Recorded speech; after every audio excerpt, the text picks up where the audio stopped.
Hi, my name is Tina, and this is my AncestryDNA story. So the question is, who do you think you are?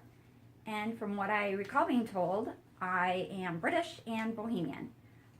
I've always been curious exactly where I come from, what makes me me. So when I started hearing about the Ancestry.com kits, I was really interested in purchasing one, and I know now at this point you can get them kits from different companies. However, I did purchase mine from dna.ancestry.com. And to talk about the pricing, sometimes you can find 10% off deals. I'll have a link below this video, and you can use my refer a friend link, and that'll save you 10%. But if you can wait till Black Friday, Cyber Monday like I did, you might get the 30% off deal again, which ran in 2016 over, like I said, Black Friday and Cyber Monday. I got 30% off, so my kit was $69. Shipping and handling was $9.95. So my total price was $78.95. Regular price, again, is right now is $99, and then you'd probably have to pay shipping and handling as well.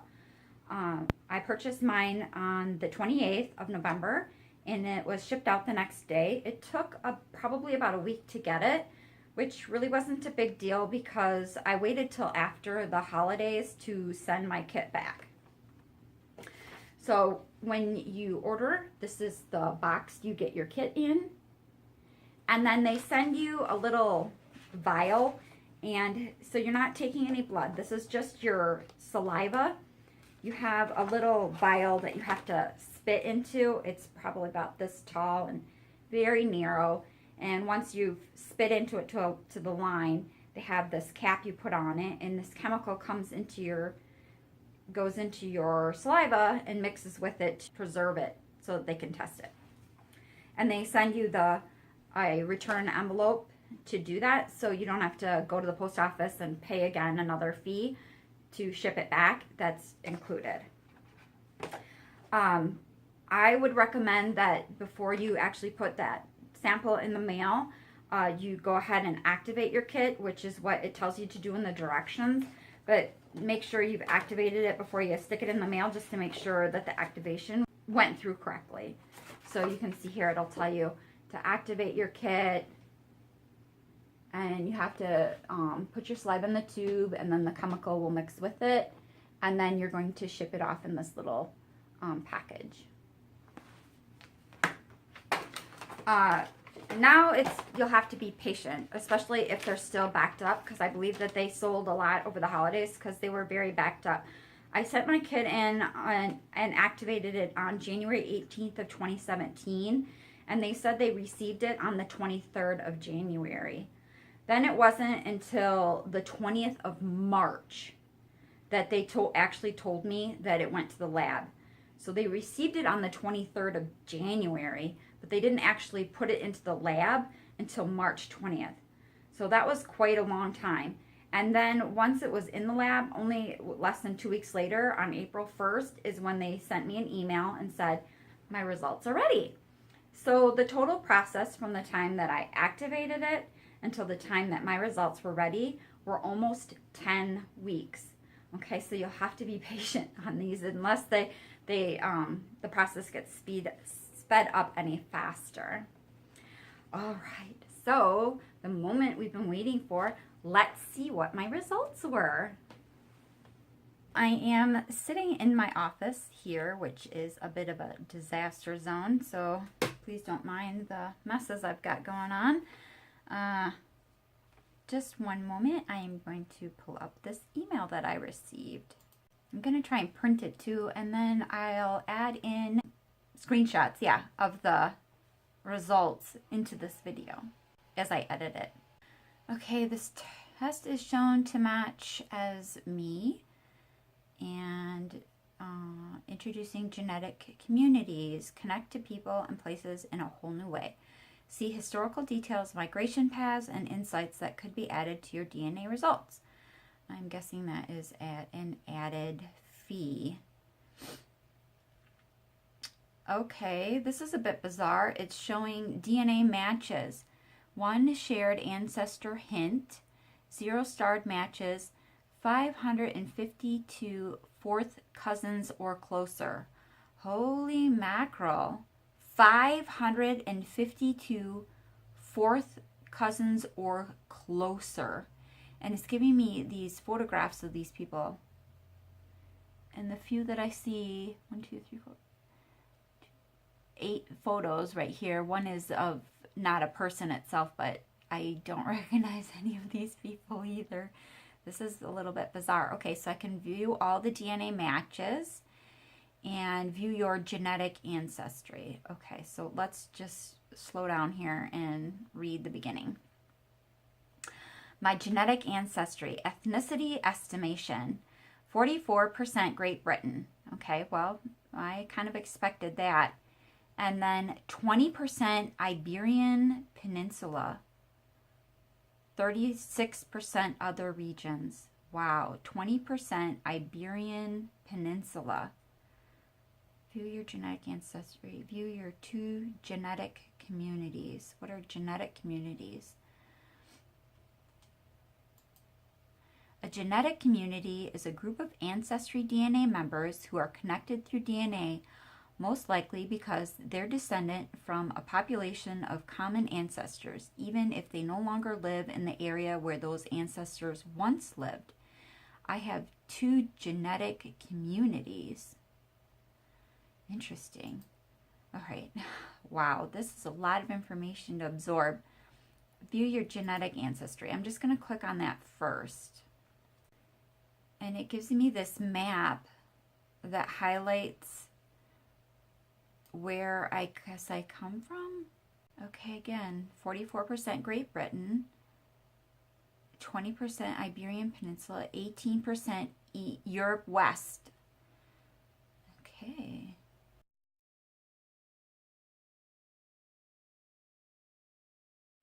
Amazing. 5 more regions. West Asian, 2%. Scandinavian, 12%. Primarily located in Sweden, Norway, and Denmark. 18% Europe West, which would be Belgium, France, Germany, Netherlands, Switzerland, Luxembourg, and Liechtenstein. Iberian Peninsula is 20%, so that's Spain and Portugal. Wow. So 20% is Spain and Portugal. I had no idea about that. That's really interesting. And then, of course, the Great Britain, which is English, Scottish, and Wales. England, Scotland, and Wales. So 97% Europe. Less than 1% Asia. West Asia, 2%.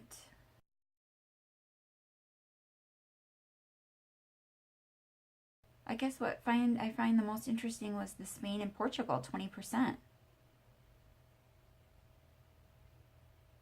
And the 44% Great Britain, again, that doesn't surprise me. And then the 18% Europe West. I don't think I really find that too bizarre either. The Belgium, France, Germany, Netherlands, Switzerland, Luxembourg. I wish they'd give you more of a breakdown. Let's see. Scandinavian, 12%. Low confidence regions. So not likely to be Finnish.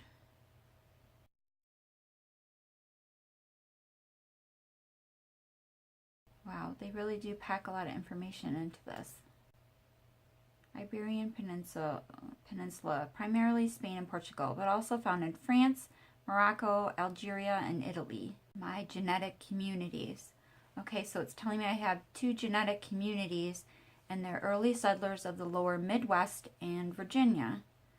Well, that's interesting too, because I thought we had ties to like Wisconsin and then also the South and Arkansas,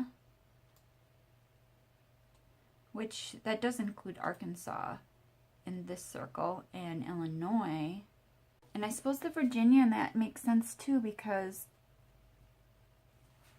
we had ancestors on my dad's paternal side, and their line was traced back to the Civil War and the Revolutionary War. So that makes sense too. Okay, wow. This is a lot to absorb. I will screenshot the maps and some of the other data and add it into this video. I'm sure you don't want to just watch me stare at this.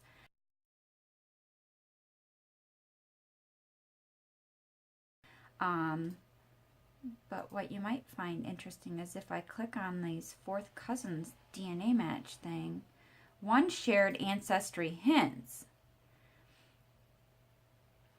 Oh, okay. Huh. One shared hint, and that is a cousin of mine on my mother's side. So yes, the confidence would be extremely high. And he's connected to, it looks like 103 people. Wow. Okay, so somebody's been busy on this site. 552 fourth cousins or closer. I clicked on that and it says, see the DNA matches you share with your mother. Get your mom on Ancestry and unlock the new ways to discover how you might be related. Okay, so that's interesting. Yeah, they're telling me to get my mom on here. They're giving me a couple second cousins, and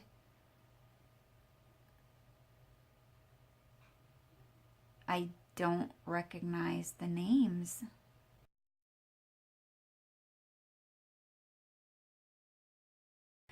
Oh my goodness, these third cousins, I don't recognize the initials or anything either. No, and they're supposed to be third cousins? Wow. Third or a fourth cousin. No, I don't recognize any of these people. Fourth cousins. No.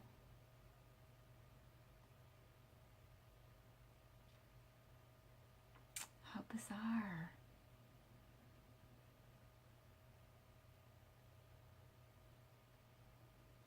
Well, I guess what's going to be really interesting is it my mom's side that we're related or my dad's side that we're related?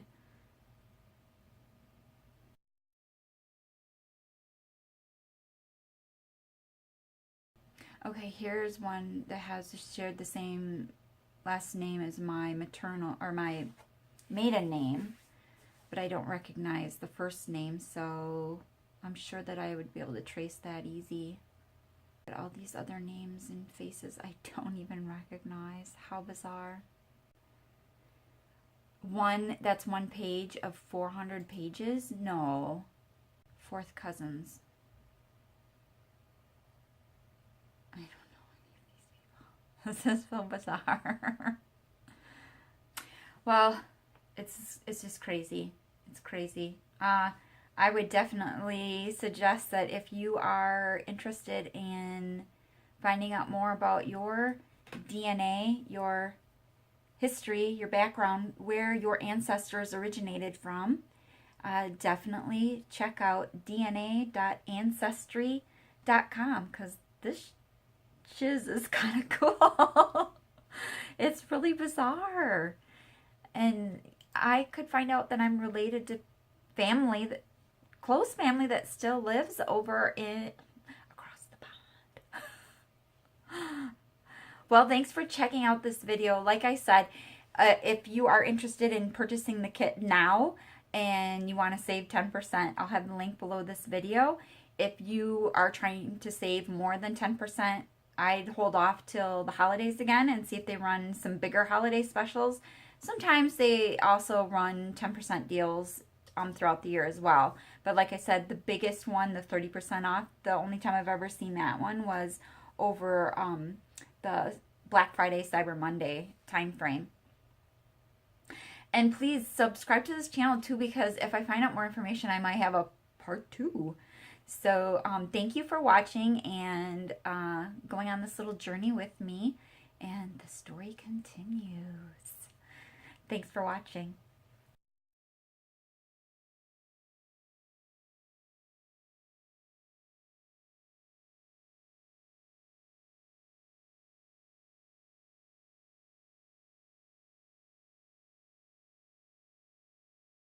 Hey, thanks for sticking with me. I know I mumbled and blabbered on a little bit when I was reviewing my DNA results, but I just wanted to quickly go over a few tips and some reflection on the results that I got. The number one tip I would give is review your geography. When you get your results, they start talking about all these countries and places, and you may be a geography expert, great, but if not, I would suggest you go over a little bit of geography before you look at your results, just so that when they talk about different places that you are familiar with those. Another thing that I would like to kind of go over is the results themselves are great, but they told me I had certain cousins, like second cousin, third cousin, and the one connection was actually an uncle, not a cousin.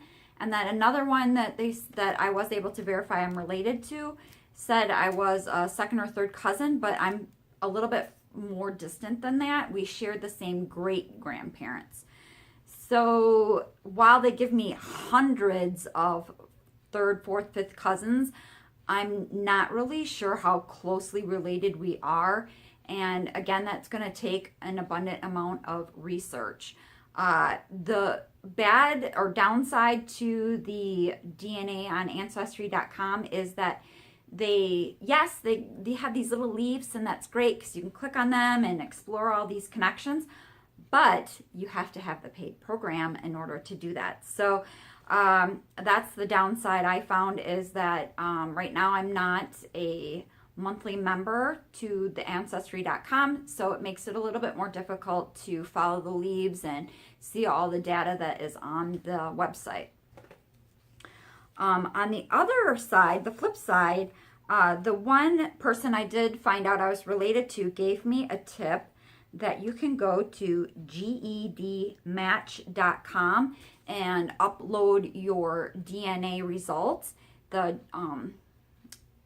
And this website supposedly can compile the DNA results from all the different websites that offer the DNA testing, and you'll be able to link with more people that way. So even though, say, someone that you're related to had done the DNA 123 or something like that, I can't remember all the names of the different websites now, but if you didn't go through Ancestry.com, but you went through a different site, you can still upload your basic DNA results, and you can find connections that way. I haven't done it yet, so make sure you subscribe to this channel, and when I do go through that, I will review it and make a separate video for it.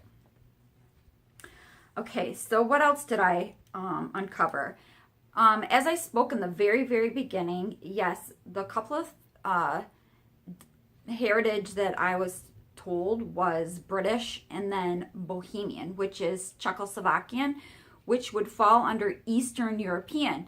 And my results said that I was less than 1% Eastern European, so it makes me wonder whether or not that was true. And what I found through doing some more digging is that while you might have a historical background that's, say, Irish or Bohemian or German or French or whatever, you might have someone in your heritage that has that cultural DNA, but that doesn't mean you inherited it. Okay, so if you are thinking you're going to see French or German or Irish or any of these other nationalities in your DNA, and you think, oh, well, it didn't show up in my DNA, so it's not in my heritage. That's not necessarily true. It just might mean you didn't inherit it. I'll share the link to this article that I read that explains this a lot better.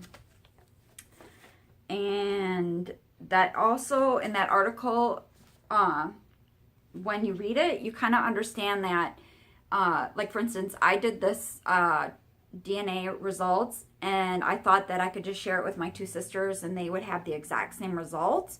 But that's not necessarily true either, because you inherit half your DNA from your dad and half from your mom, and you don't necessarily inherit the exact same from both. So your siblings can vary from you. So just to keep that in mind, that if you have siblings and you take the test, that doesn't mean that their results would be exactly the same, which is also interesting. And let's see, what else did I discover? Oh, and I'll also tell you that when you take this test, it's not going to say you inherited this DNA from your dad versus your mom. So it doesn't distinguish between paternal and maternal DNA. So for instance, it told me I was 44% British. It doesn't tell me that a certain percent came from my dad and a certain percent came from my mom. And it also doesn't tell me that, for instance, when it said Iberian Peninsula, it doesn't say this is because of your father or your mother. I would need to get my mom tested, or my dad is passed, so I can't have him tested. But if I had my mother tested, then I could see, okay, she has these nationalities, so this could have come from her. Versus, like, for instance, if my mom had X and my dad did not have X, then when I have X, that's obviously came from my mom. So just keep in mind that when you get your results, it's not going to tell you this DNA, this heritage, this country that we're telling you is you're from is not because of your mother or your father, your paternal side or your maternal side. It doesn't distinguish between the two. And I believe that is all of the reflections that I have to share with you at this point. Like I said, please subscribe to the channel if I do have another video regarding the DNA test itself. So those are my immediate reflections and tips. And again, I will be trying out the GEDmatch.com website, and I'll create a video for that. So stay tuned. Make sure you subscribe to the channel, and thank you so much for sticking with me during my DNA ancestry results journey. Bye-bye.